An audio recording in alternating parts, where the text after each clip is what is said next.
Smart money concept series में हमारा ये तीसरा वीडियो है।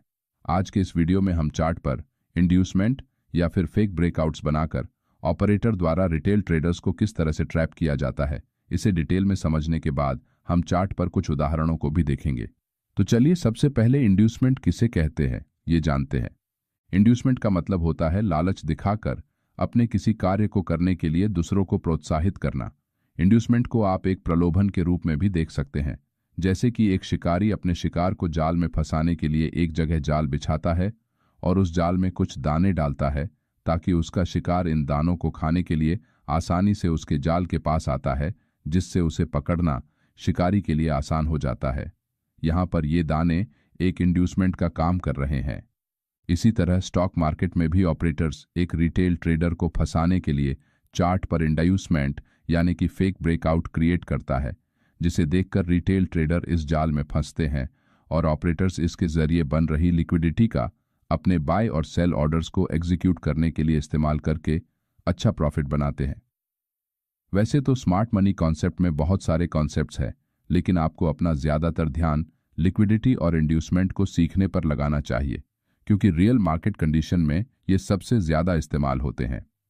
यहाँ प्राइस नीचे आते हुए चार्ट पर इस तरह से प्राइस एक्शन बनाती है। अब एक रिटेल ट्रेडर जो सिर्फ प्राइस एक्शन को देखकर चार्ट का एनालिसिस करता है, उसके हिसाब से मार्केट ने यहाँ नीचे से एक सपोर्ट लेने की कोशिश की है। साथ ही सपोर्ट एरिया के पास प्राइस ने चार्ट पर एक डबल बॉटम पैटर्न बनाया है और यहाँ एक स्ट्रॉन्ग ग्रीन हैमर कैंडल बनाकर प्राइस ने तेजी से ऊपर बढ़ते हुए अपने प्रीवियस स्विंग हाई को एक स्ट्रॉन्ग बुलिश मोमेंटम कैंडल के साथ ब्रेक किया है। इसका मतलब ये एक बुलिश मार्केट स्ट्रक्चर है और प्राइस यहां से सपोर्ट लेकर ऊपर जा सकती है। अब इस चार्ट को देखकर इस वीडियो को देख रहे बहुत सारे रिटेल ट्रेडर्स ने यहां इस हैमर कैंडल और इस ग्रीन बुलिश कैंडल के नीचे अपना स्टॉप लॉस लगाकर एक लॉन्ग ट्रेड में एंट्री करने का मन जरूर बना लिया होगा, क्योंकि प्राइस एक्शन के हिसाब से यहां लॉन्ग ट्रेड में एंट्री करने के लिए आपके पास ये 4 स्ट्रॉन्ग कारण है। लेकिन कुछ ही देर में प्राइस इस सपोर्ट एरिया को ब्रेक करके तेजी से नीचे चली जाती है और यहां सभी रिटेल ट्रेडर्स का लॉस कर देती है। यही इसी चार्ट में स्मार्ट मनी कॉन्सेप्ट्स के सिर्फ इंड्यूसमेंट के बारे में अगर आपको पता होता तो आप यहां किस तरह से इस ट्रैप में फंसने से बच सकते थे, चलिए जानते हैं। यहां प्राइस इस कंसोलिडेशन जोन को ब्रेक करके बिना किसी रिट्रेसमेंट के नीचे आई है। इसका मतलब यहां बायर्स के मुकाबले सेलर्स मार्केट में स्ट्रांग है। साथ ही मार्केट के इस स्ट्रांग बेरिश मूव के कारण जो सेलर्स ऊपर से सेल करके बैठे हैं, उन्हें अच्छा प्रॉफिट होने से उनमें से कुछ सेलर्स के प्रॉफिट बुकिंग करने के कारण मार्केट पहली बार थोड़ा सा ऊपर आया है।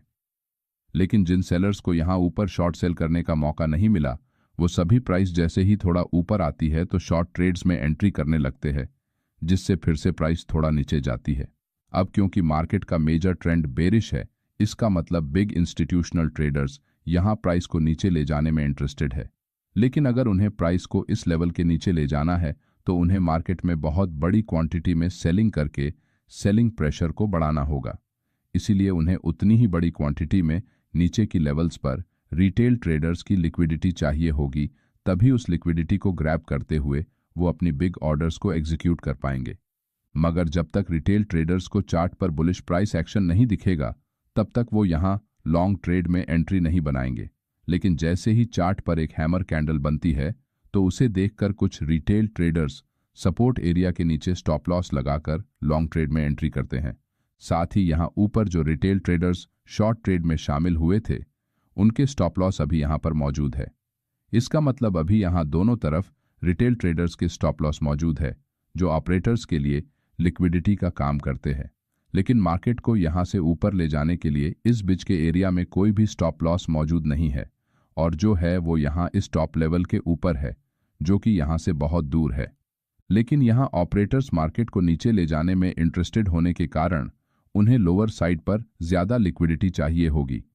इसलिए रिटेल ट्रेडर को अपने जाल में फंसाकर ऑपरेटर्स द्वारा अब इस लिक्विडिटी को बनाने के लिए यहाँ इस तरह से एक स्ट्रॉन्ग बुलिश कैंडल से स्विंग हाई का ब्रेकआउट किया जाता है, जिससे इस इंड्यूसमेंट कैंडल को देखकर मार्केट ने यहाँ ब्रेकआउट किया है। इस भावना के साथ बहुत से रिटेल ट्रेडर इस कैंडल की साइज और स्पीड की वजह से एक्साइटमेंट में आकर यहां नीचे अपने स्टॉप लॉस लगाकर लॉन्ग ट्रेड में एंट्री करना चालू करते हैं, जिससे लोअर साइड में ऊपर के मुकाबले ज्यादा बड़ी संख्या में लिक्विडिटी जनरेट होने के कारण मार्केट इस लिक्विडिटी को ग्रैब करते हुए सीधे नीचे चला जाता है। और आजकल मार्केट में सभी जगह इसी तरह से लालच दिखाकर एक रिटेल ट्रेडर को अपने जाल में फंसाया जाता है। ट्रेडिंग करते समय हमें मुख्य रूप से 3 प्रकार के इंड्यूसमेंट देखने को मिलते हैं। Number 1, support and resistance breakout inducement. ये बैंक निफ्टी का 1 सितंबर का 5 मिनट टाइम फ्रेम का चार्ट है। यहाँ प्राइस ओपन होते ही नीचे जाने के बाद दिन भर 51,300 के साइकोलॉजिकल राउंड नंबर के पास ट्रेड करती है। मार्केट बहुत बार इस लेवल के पास आकर रिवर्स हुआ, लेकिन अभी तक किसी भी कैंडल ने इस लेवल को नीचे ब्रेक नहीं किया है। इसका मतलब ये एरिया मार्केट में सपोर्ट की तरह काम कर रहा है। नेक्स्ट डे यानी कि 3 सितंबर को मार्केट थोड़ा गैप अप ओपन होने के बाद फिर से इसी एरिया को रिस्पेक्ट करके इसके ऊपर ट्रेड करता है। लेकिन मॉर्निंग में 11:10 की एक स्ट्रॉन्ग बेरिश कैंडल इस एरिया को ब्रेक करके नीचे क्लोज हो जाती है और उससे अगली कैंडल की ओपनिंग भी इस कैंडल लो के नीचे होने के कारण प्राइस फिर से नीचे जाने लगती है। अब क्योंकि प्राइस ने यहाँ इस स्ट्रॉन्ग सपोर्ट एरिया को एक बिग रेड बेरिश कैंडल के साथ ब्रेक किया है, इस कारण से बहुत से रिटेल ट्रेडर्स यहाँ इस सपोर्ट एरिया को ब्रेक होता हुआ देखकर कहीं ये चांस उनके हाथ से निकल ना जाए, ये सोचकर सीधे शॉर्ट ट्रेड में एंट्री करते हैं, जिससे उनके स्टॉप लॉस इन एरियाज में लगे होने से यहाँ बड़ी संख्या में लिक्विडिटी जनरेट हो जाती है, जिस कारण प्राइस यहाँ से रिवर्स करते हुए तेजी से ऊपर निकल जाती है। साथ ही अगर आप यहाँ गौर से देखेंगे तो मार्केट ने ऊपर निकलने से पहले कुछ देर तक यहाँ एक छोटी रेंज में ट्रेड किया था, जिस कारण ज्यादा से ज्यादा बायर्स इस एरिया में लॉन्ग ट्रेड में एंट्री करते हुए अपने स्टॉप लॉस को इस सपोर्ट एरिया के आसपास लगाते हैं। लेकिन मार्केट ऊपर जाकर उनके प्रॉफिट टारगेट को हिट करने से पहले एक लॉन्ग लोअर विक कैंडल से इन सभी बायर्स के स्टॉप लॉस हिट करके इस लिक्विडिटी को स्वीप करते ही तेजी से ऊपर निकल जाता है। इसका मतलब मार्केट ने यहाँ जो रिटेल ट्रेडर शॉर्ट सेल करके बैठे थे वो और जो लॉन्ग ट्रेड में एंट्री करके बैठे थे, इन दोनों को मार्केट से बाहर निकालने के बाद ही मार्केट ऊपर गया है। इस तरह सपोर्ट एंड रेजिस्टेंस जैसी इंपॉर्टेंट साइकोलॉजिकल लेवल्स के आसपास रिटेल ट्रेडर्स को इस तरह के फेक ब्रेकआउट चार्ट पर बनाकर ऑपरेटर्स अपने जाल में फंसाते हैं। अब एक रेजिस्टेंस लेवल का बेरिश एग्जाम्पल देखते हैं। ये बैंक निफ्टी का 29 अगस्त का 5 मिनट टाइम फ्रेम का चार्ट है, जहां मार्केट इस तरह से प्राइस एक्शन बनाकर 51,300 के साइकोलॉजिकल राउंड नंबर एरिया से रिजेक्शन फेस करते हुए नीचे आता है। लेकिन थोड़ी ही देर में मार्केट एक स्ट्रॉन्ग ग्रीन बुलिश कैंडल के साथ इस रेजिस्टेंस एरिया को ऊपर की तरफ ब्रेक करता है, जिसे देखकर बहुत से रिटेल ट्रेडर एक स्ट्रॉन्ग रेजिस्टेंस का ब्रेकआउट हुआ है ये सोचकर यहां लॉन्ग ट्रेड में एंट्री करते हैं, जिससे उनके स्टॉप लॉस यहां रेजिस्टेंस एरिया के नीचे लगे होने के कारण इस एरिया में लिक्विडिटी बढ़ जाने से मार्केट इस लिक्विडिटी को ग्रैब करता हुआ नीचे चला जाता है। लेकिन मार्केट में बार बार ऐसा क्यों होता है? चलिए इसके पीछे का कारण जानते हैं। यहाँ सबसे पहले मार्केट लोअर लोज का फॉर्मेशन बनाकर जब नीचे आने लगता है तो प्राइस जैसे ही अपने पिछले स्विंग हाई एरिया के आसपास आती है तो यहाँ बेरिश प्राइस एक्शन को देखकर कुछ रिटेल ट्रेडर्स शॉर्ट ट्रेड में एंट्री करते हैं, जिससे उनके स्टॉप लॉस इस एरिया के आसपास लगे होते हैं। लेकिन प्राइस जैसे ही एक सपोर्ट एरिया के पास आती है तो इनमें से कुछ ट्रेडर अपना प्रॉफिट बुक करके निकल लेते हैं तो कुछ अपने ट्रेड को होल्ड करते हैं। लेकिन जैसे ही प्राइस यहां सपोर्ट एरिया के पास आकर बार बार इसे ब्रेक करने की कोशिश करता है तो कुछ न्यू फ्रेश ट्रेडर यहां शॉर्ट पोजीशंस बनाते हैं, जिस कारण नीचे से ऊपर की लिक्विडिटी ज्यादा होने के कारण प्राइस इस लिक्विडिटी को ग्रैब करते हुए ऊपर निकलती है। लेकिन जैसे ही मार्केट 51,500 के साइकोलॉजिकल लेवल के पास आता है तो यहां बायर्स के प्रॉफिट बुकिंग और फिर से कुछ सेलर्स के मार्केट में ऐड होने के कारण प्राइस धीरे धीरे नीचे आने लगती है।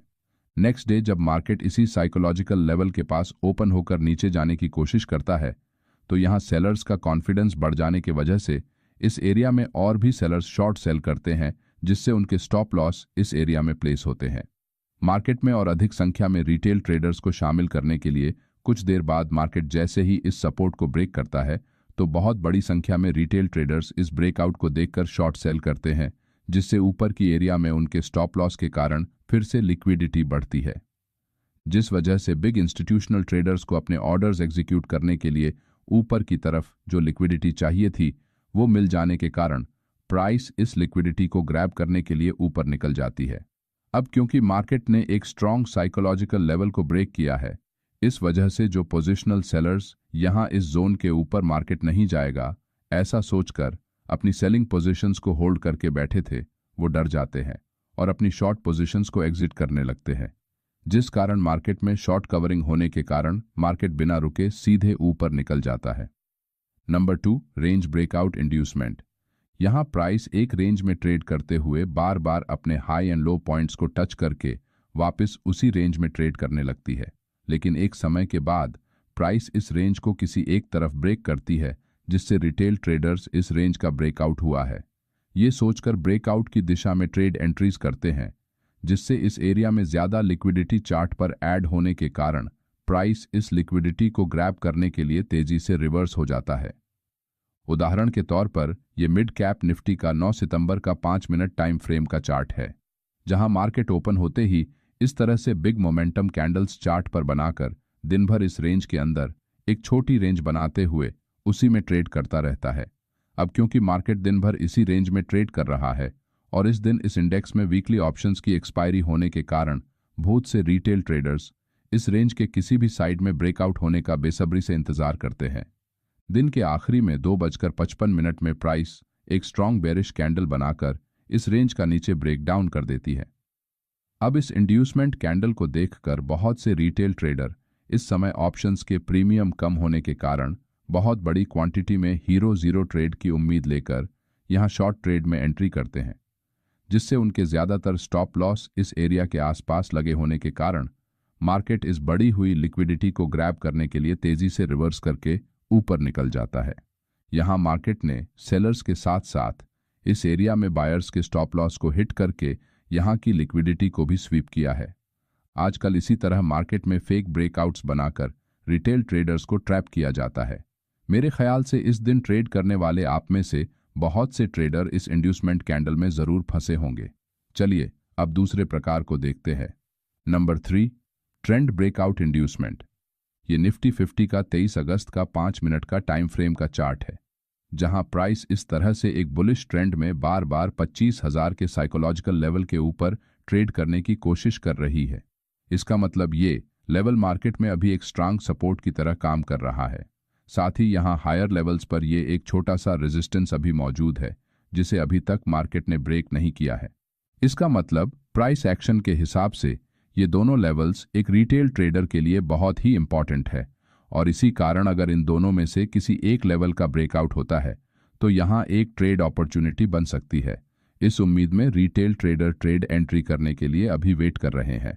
नेक्स्ट डे यानी कि 27 अगस्त को मार्केट इसी रेजिस्टेंस लेवल के पास ओपन होकर सीधे नीचे चला जाता है, जिससे प्राइस जैसे ही 25,000 के लेवल के नीचे क्लोज होती है तो इसे देखकर बहुत से रिटेल ट्रेडर यहां रेजिस्टेंस के पास अपना स्टॉप लॉस लगाकर शॉर्ट ट्रेड में एंट्री करते हैं। लेकिन प्राइस कुछ ही देर में ऊपर जाते हुए इनके स्टॉप लॉस एरिया में आ जाने से कुछ ट्रेडर डर जाते हैं और खुद ही ट्रेड से एग्जिट कर लेते हैं। अब क्योंकि मार्केट में पिछले दिन एक बुलिश ट्रेंड था, इसलिए प्राइस जैसे ही यहां फिर से 25,000 के ऊपर निकलती है तो बहुत से बायर्स यहां लॉन्ग ट्रेड में एंट्री करते हैं, जिससे उनके स्टॉप लॉस यहां नीचे लग जाते हैं। लेकिन प्राइस फिर से नीचे जाते हुए इन सभी बायर्स के स्टॉप लॉस हिट करके सेलर्स के स्टॉप लॉस खाने के लिए ऊपर निकल जाती है। अब क्योंकि इस एरिया के ऊपर ज्यादा सेलर्स ना होने के कारण मार्केट इसी रेंज में ट्रेड करते हुए डे एंड में लोअर लेवल्स पर क्लोज कर देता है। नेक्स्ट डे यानी कि 28 अगस्त को मार्केट थोड़ा गैप अप होने के बाद तेजी से नीचे आते हुए अपने प्रीवियस लो को एक स्ट्रॉन्ग मोमेंटम कैंडल से ब्रेक कर देता है। अब क्योंकि कल मार्केट ऊपर की तरफ रिजेक्शन फेस करने के कारण नीचे आया है और आज दिन की शुरुआत में ही प्राइस ने इस सपोर्ट को ब्रेक किया है, इस वजह से प्राइस एक्शन के हिसाब से ये एक बेरिश मार्केट स्ट्रक्चर बन जाता है, जिसे देखकर बहुत से रिटेल ट्रेडर यहां इस कैंडल के लो पर शॉर्ट ट्रेड में एंट्री करते हैं, क्योंकि उनके हिसाब से पिछले 2 दिनों से मार्केट नीचे जाने की कोशिश कर रहा है मगर फेल हो रहा है। लेकिन आज मार्केट ने एक स्ट्रॉन्ग कैंडल के साथ इस लेवल का ब्रेक किया है, इसका मतलब आज मार्केट जरूर नीचे जाएगा। इस सोच के साथ वो बिना कुछ ज्यादा सोचे समझे शॉर्ट ट्रेड में एंट्री कर लेते हैं, जिससे कल और आज के फ्रेश सेलर्स के स्टॉप लॉस इस एरिया में लगे होने के कारण इस एरिया में बहुत बड़ी संख्या में लिक्विडिटी जनरेट हो जाने से इसे ग्रैब करने के लिए मार्केट कुछ ही देर में बहुत तेजी से ऊपर निकल जाता है। यहां अगर आप 16 अगस्त से लेकर आज 28 अगस्त के 1 घंटे की टाइम फ्रेम के चार्ट को देखेंगे तो आपके समझ में आएगा कि मार्केट में एक स्ट्रॉन्ग अप ट्रेंड चल रहा है। इसका मतलब मार्केट का सेंटीमेंट बुलिश है। लेकिन फिर भी आप छोटी टाइम फ्रेम में मार्केट के माइनर ट्रेंड को देखकर ऑपरेटर्स द्वारा फेंके गए जाल में फंस जाते हैं। आज के इस वीडियो में हमने इंड्यूसमेंट किस तरह से काम करता है इसे समझा है। अगले वीडियो में हम ट्रेडिंग करते समय इस इंड्यूसमेंट से बचने के कौन कौन से उपाय हैं ये जानने वाले हैं। अगर आपको हमारा ये वीडियो अच्छा लगा तो वीडियो को लाइक और चैनल को सब्सक्राइब जरूर करें। धन्यवाद।